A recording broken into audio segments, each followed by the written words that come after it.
Hi everybody, how's it going? It's a great conference. I'm really glad to be here actually. My name's Nadeem Duba. I'm going to be presenting Sploitego, Maltego's local partner in crime. Just a little bit about me. I come from Canada. I'm working with my dad at a security firm. I like to think that I taught him security. Don't tell him that. But I also worked with Paterva down in South Africa with Andrew and RT on appifying the Maltego client for Mac OS X. And now I'm here to present some framework for the local transforms in Maltego. So we're going to discuss Maltego briefly. What is Sploitego, before and after Sploitego. I'm going to show you some cool demos. Hopefully you'll enjoy them. And we'll wrap things up at the end. So who here is not familiar with Maltego? Is anybody not familiar with Maltego? All right, so this is going to be just short and sweet. So this is Maltego. It's a graphing tool for what people have termed open source intelligence. So you can bring a piece of information on the graph. So let's take a person. And you can run a transform, which is essentially a data mining function on the internet, and get more information out of it. So here we go. Hold on.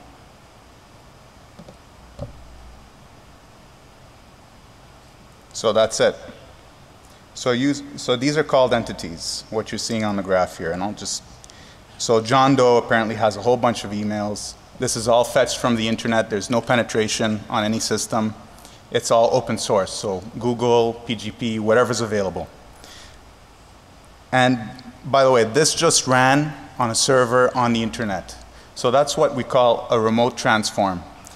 Sploitego is actually a local transform. So this is going to be running locally on your machine. So as I said, what is Sploitego? It's a local transform framework for Maltego. I wrote it in Python. But I'm here to oversell it. Andrew was telling me I was underselling it the whole conference, so I'm going to make my best to sell this. So it brings sexy back. Seriously. It's a rapid transform development framework. It's got some awesome set of core features. I was so addicted to developing this thing, I stayed up every night during our busy season until 4 a.m. And you know, it's got an awesome set of transforms. I really enjoyed learning the tech. You're going to see some of it today, hopefully. And it's ridiculously simple. So any of you can really pick up, if you know a little bit of Python, and make some really incredible transforms to create some really cool data visualization of your data. And we even got great early feedback from the designers at Apple. It's true that when something exceeds your ability to understand how it works, it sort of becomes magical. And that's exactly what Sploitego is. I hope I'm overselling. So why use local transforms instead of the remote transforms? If you guys are familiar with Maltego and you're familiar with Paterva down in South Africa, they have an awesome set of transforms. They've done really good work out there. But the problem is their transforms are only able to see the data that's publicly available to them, which is the data that's available on the internet. And that's not a lot when you're doing a local assessment, when you're doing something internal. The other part of it too is, by doing your assessment against Maltego's servers, sometimes your clients want some sort of privacy. And by kind of disclosing that your open source intelligence subject or target to Paterva, you've kind of lost that privacy. And finally, they might not want to make transforms that are evil enough or powerful enough. They might want to just focus on what they want to do, like social engineering transforms. You know, it's not their fault. That's what they do. So I'm here to give you the power to do whatever you want with this awesome graphing tool. And this is why I've developed Sploitego. So here's a scenario. This is a really quick demo. So your boss wants answers. Is there anybody in the company breaking our internet acceptable use policy? So, you know, first place to look, DNS logs. So here we'll start a new graph. And I'm going to pull in, where's the IP address? There it is. I'm going to pull in a DNS server off the net. And actually, let's make it 2 to make it interesting.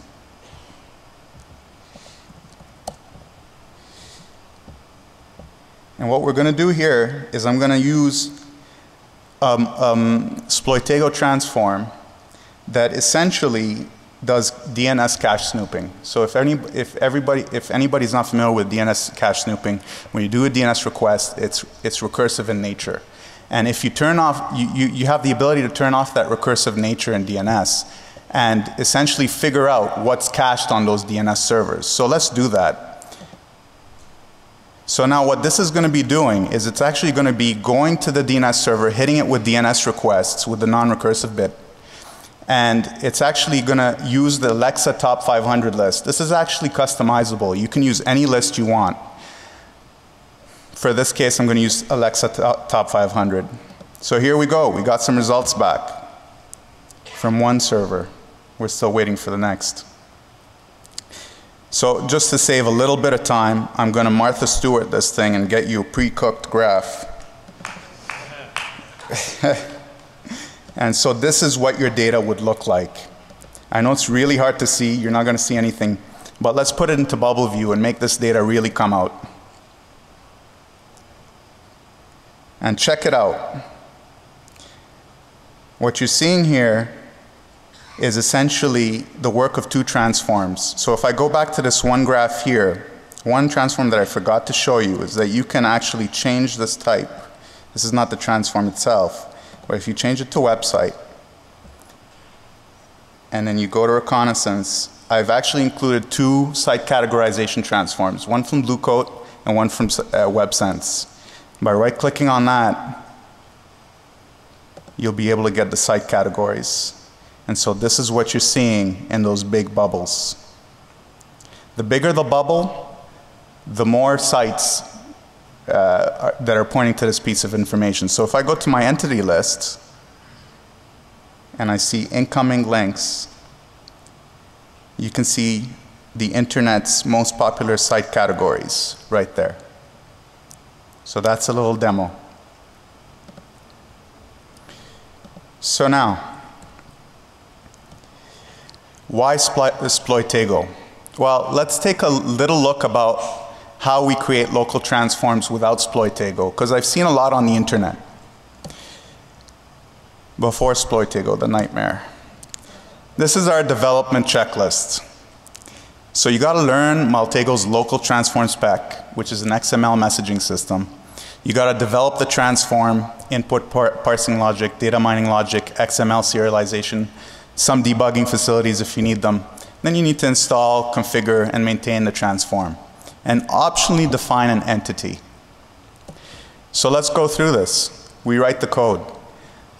If you can't see it, it's all right. I'll just explain it. So there's a little bit of parsing logic right there. There's some hard-coded XML. And this thing doesn't do much except say hello world. What about installation? Well, it's currently manual. You got to go through the graphical user interface. And if you're really enthusiastic, you're going to want to do maybe 100 transforms. I don't know how enthusiastic you are, but this is a really painful process and it can be really tedious. Not only that, if you want to apply that transform to different pieces of information, you got to do this multiple times. It's really painful. So after Sploitego, rainbows and lollipops. This is all you got to do. Everything's being done except the data mining logic and optionally the entity spec. As Borat would say, wah wah wee wah. The code. You probably have a better time seeing this now. It's very short. And I've actually exaggerated the code here because I've put an on terminate. But this is exactly what the code looks like. It's very, very simple. I focused on making this as simple as possible. And so you're going to see a few annotations there, and that actually has to do with the way you're going to be able to install transforms in Maltego and configure them seamlessly without user interaction, without GUI interaction, nothing. It's a command line script. And this is what it looks like. Very simple. That's what I focused on. So here you can see the command mtg install -p is your package name that you're going to be installing. So in Sploitego, you're actually installing Python packages. And within those Python packages, you actually have modules which have transforms. And then the prefix here, the -m, is actually a working directory. So if you have, for Maltego, sorry, so this is the config directory. This is where Maltego keeps all of its state. So if you have multiple installs of Maltego, then this is where you pick the version. And then the -w is the working directory. That's where the actual transform is working if it needs something on the file system. So let's look at the head-to-head. Which method would you rather use? 47 lines of code versus 24. Graphical versus command line. Config is graphical. In Sploitego, the config is code and file-based. End-to-end development versus data mining logic. Barely reusable code versus super reusable. I don't know. I'd rather go with the right side. So why Sploitego? To take advantage of the core features that are available to you. It's an easy and extensible framework. You can do tons of stuff. You can extend it to your heart's desire. You don't even have to know XML. One of the common complaints that I get from developers, oh, we always have to do this XML serialization, it's a headache. I've taken care of all of that. I've done that all for you, so you don't have to do anything. Feature-rich auxiliary modules, and you're going to see some things right now. What the first demo showed was actually SCAPI integration for Maltego Local transforms. And I've provided you with some great transform debugging tools. And finally, some really good pen testing transforms that I hope you'll be able to use and maybe even add to your artillery. So we've got a scenario. Your colleague wants to know if there's any cool way of finding common services across hosts. The answer is yes. And I'm going to show you right now.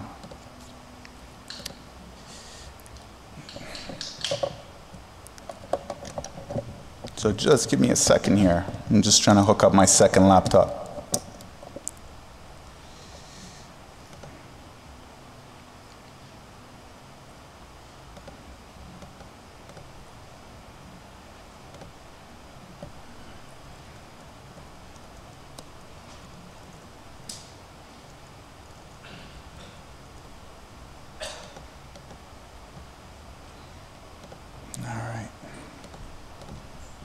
So here we go.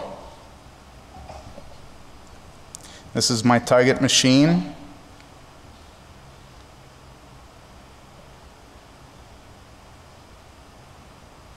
And right now, we'll just do a very short SNMP-F. And you notice there that sudo actually popped up. That's because all the transform, the dispatcher itself, if you remember in the code before, there was an @superuser annotation, and that annotation instructs dispatcher, which is responsible for executing the transform, that this transform needs to execute in superuser mode. All right? So I've done that, and all it does is pops up sudo for you, so you can type in your cool little password, and off you go. And there are the results. It's not that exciting, but imagine this in larger networks. You can start to see common services. And from there, take the services, right-click, do a service banner check using Nmap. You can even right-click on Nmap report files and use AMAP. And that produces output as well. And here you see that my laptop is using PostgreSDB and Mac OS X. Not only that, I've also integrated Nessus. Where are you, Nessus? There you are.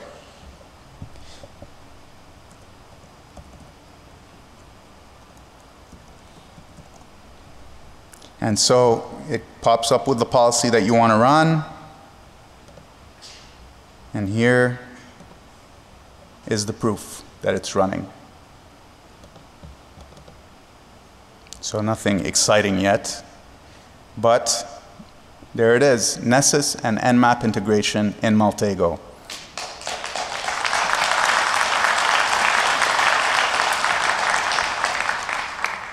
And another thing too that I've added, I've actually extended just the input parsing logic just a bit. If you look at the spec, it's a bit limited on what you can do. But essentially, let's say I wanted to add some more parameters, I wanted to pass some more parameters to a command line tool. Well, in this case, I know that SNMP is running. Come on, don't make me a liar. Where are you? Did I click it?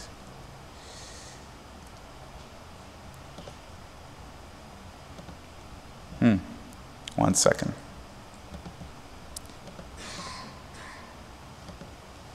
I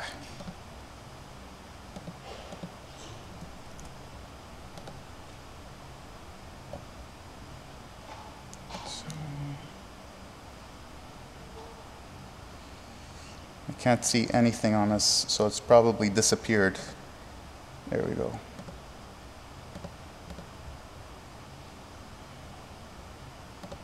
So there we go. So I can do a -P161, and that's going to pass it to Nmap. So I'm just going to cheat a little bit because I know that service is actually running, and there you go. You got a UDP scan right there.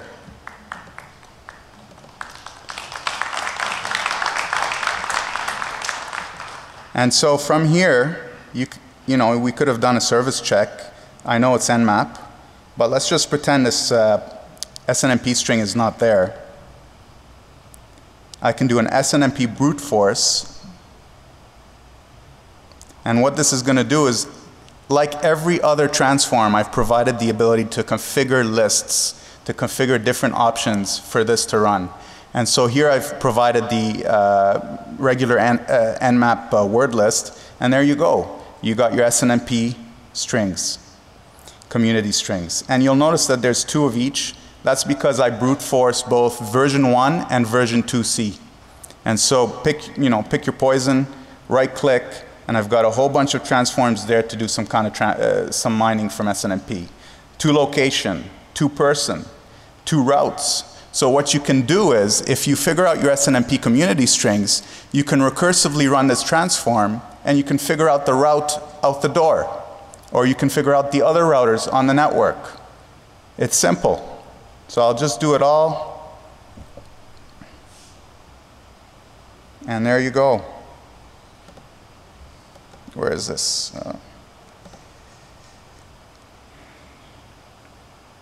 So our administrator, our location, right here, right now, and the 2 routes that were detected were localhost, because there's no real route out, and 0.0.0. And that was it. But this you can do over and over again. It's as simple as right-click, run transform, and you're done. Really simple. And if you look at the code, I've provided some SNMP libs. So everything I've done to date, I've provided the libraries for you to use so that you can reuse them and you can do your own really cool transforms. I'm really encouraging people to try this framework out. I really want you guys to contribute as much as you can. I'd really be happy to see that. So that is the service discovery demo. Here's another scenario. The lazy firewall admin. So our client wants to know, is the firewall admin doing a good job of securing the DMZ? All right, release the ARPs. So this is another SCAPI integration demo. So we're on a network, we're connected to our DMZ. I'm not sure if everyone's familiar here with IRS scan by Oxid, but basically this does the same thing. It essentially ARP poisons the router's cache and spoofs the peers around you on the network and sends SYNs out to your destination. In this case, I've made the destination 4221, and I've also configured 5 ports. So it'll just shotgun blast a SYN to these 5 ports and send back the response. So this is a really good way of measuring the firewall rules. And so here, I'm going to just show it to you. 1 second. Lots of cable switching. Where's the cable?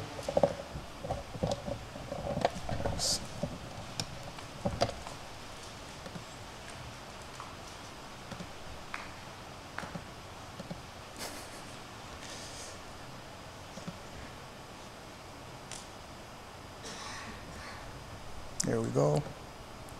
So,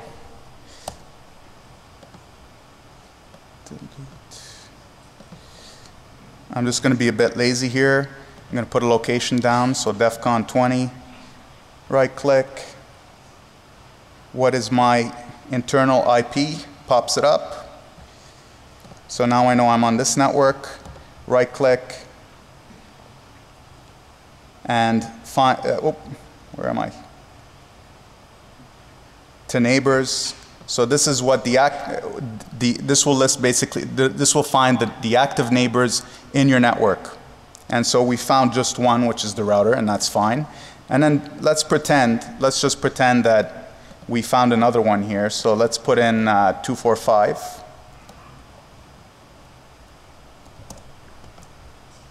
And we'll basically run the IRS scan.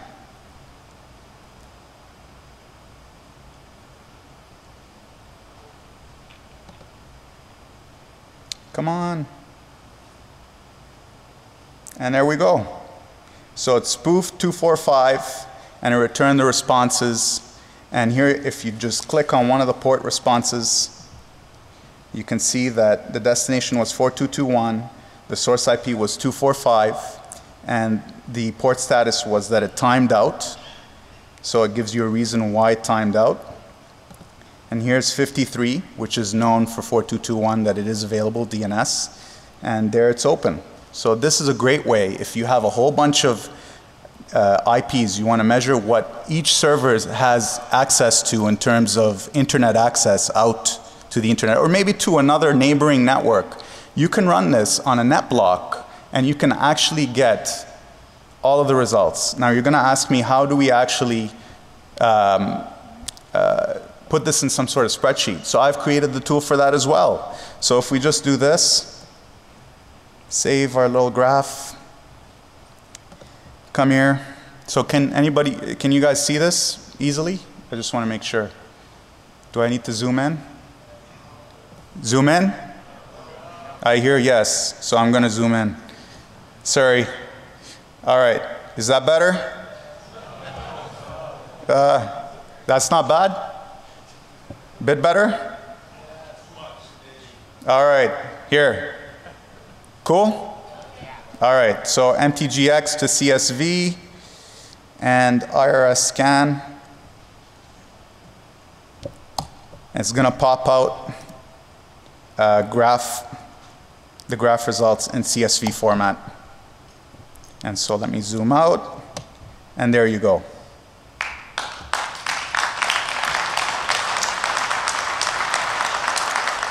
And what you can do on top of that is, if, let's say, for whatever reason you wanted to separate the entities by type, we can still do that. So CSV to sheets, put in your graph, and a prefix, and there you go. It separates the graph into separate sheets, and now you have separate CSVs with common entities. And there's your report.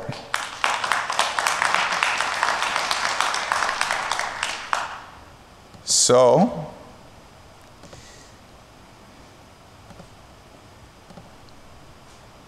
there's more to learn.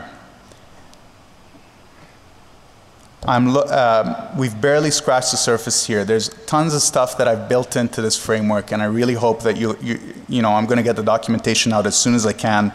Like every other developer, documentation comes last. But there's a lot of tools. Here, I'll just show you one. So this is the way Dispatcher works. So essentially, it's a command line tool. You put in your parameters, which the first parameter being the transform you want. So I'm going to do a what is my IP, and in this case there's no real parameter, and there you go. There's another way of actually seeing that your script is working. So in this case, it takes the ugly XML that humans aren't meant to read and puts it in a nice tree, graphical tree for you. So just for debugging purposes, for those of you who are enthusiasts. I like this guy. He keeps clapping for me. Now I know who my real friend is. Here. So where to look for more information? Currently, it's in the code. I'm gonna get around to it. I'm gonna put out a big document for your needs. I really want you to play around with it. Please, you know, drop me a line. I have my contact info at the end of this presentation, and it's on a DVD. The other point that I want to make, on the DVD, there's a different presentation, and that presentation actually has more technical details, so you can actually reference that for your development needs. And what's next? You know, I'm going to set up the website, documentation, more evil transforms, that is. And hopefully we're going to have I'm looking forward to doing an online transform index, kind of like PyPy, where you guys can post your transform packages and people can share ideas. And it'll be really easy, and some top secret stuff. It's also on the slides on the DVD. And last but not least, I'm looking for free labor. Anybody that wants to develop, transform gurus, hackers, documenters, website designers. I like documenters. And pastry chefs. I like my stomach. Anyways, please feel free to drop me a line. In summary, Sploitego is an awesome framework. Awesome. And Uncle Sploitego needs your help. So thanks to Paterva. They've been really encouraging. Andrew McPherson, Rolof Temming, really great guys. Always a pleasure to work with them. And Signos and RCGT down in Canada for letting me come out to do the talk. I hope you enjoyed the talk. And I'll be in the Q&A if there's any questions, or I could take some questions here. Email? Thank you.